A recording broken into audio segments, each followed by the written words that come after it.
The EU budget for the next 7 years and the bloc's multi-billion euro COVID-19 recovery fund remain in limbo after the EU's leaders' summit ended without a breakthrough. Hungary and Poland didn't budge from their initial block of the plan because of the so-called rule of law mechanism, tying funding access to following democratic principles. Hungary's Prime Minister Viktor Orbán is now calling for further discussions. A member of his Fidesz party told Euronews an unfair ideological war is being waged by Brussels. There was a deal stuck at the European Council meeting in July between heads of state and government. That was a good deal, a deal that was about Europe, about helping the European economy and European people in the middle of this pandemic, and that's the way forward. It stated clearly that the financial interests of the European Union must be saved and safeguarded, and there's no debate about that whatsoever.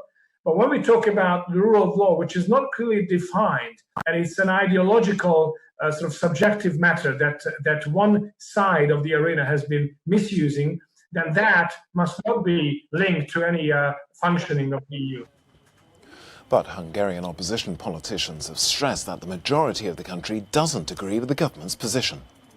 It's very important to state that over 70% of Hungarians support the rule of law conditionality.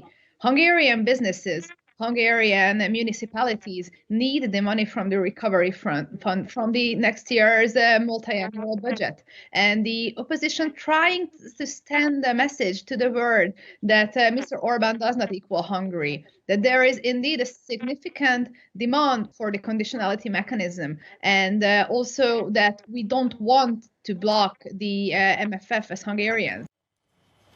Well, Alexander Stubb, Finland's former Prime Minister, told Euronews he doesn't believe this is a constitutional crisis. I think we have a tendency to over-dramatize the present as much as we actually over-rationalize the past. I think we're in a typical negotiating situation where there's a bit of back and forth, and then at the end of the day, what you try to do is to find a solution. I actually think that Poland and Hungary don't have many avenues out of this, and the rest of the leaders know it. And there's a bit of a feeling, to use the Italian term, basta.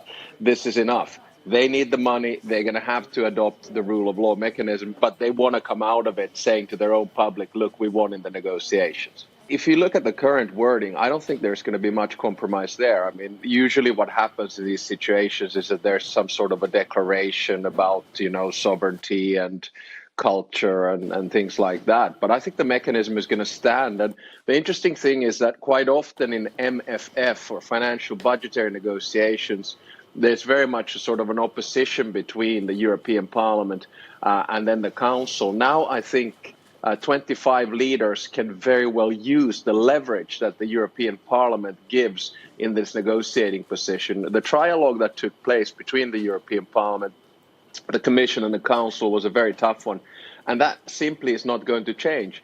Now, you asked earlier whether this is a constitutional crisis. I'd more put it as, to a certain extent, it's an identity thing, and I do think it's one of the most important decisions that the European Union is going to take in a while. Principled, value-based decisions, because, if we don't stick to the rule of law, we basically have nothing. The European Parliament has been testing public opinion on the issue. A recent survey suggests more than two-thirds of EU citizens think the bloc should only provide funds to member states that uphold the rule of law and democratic principles, while only 12% disagree.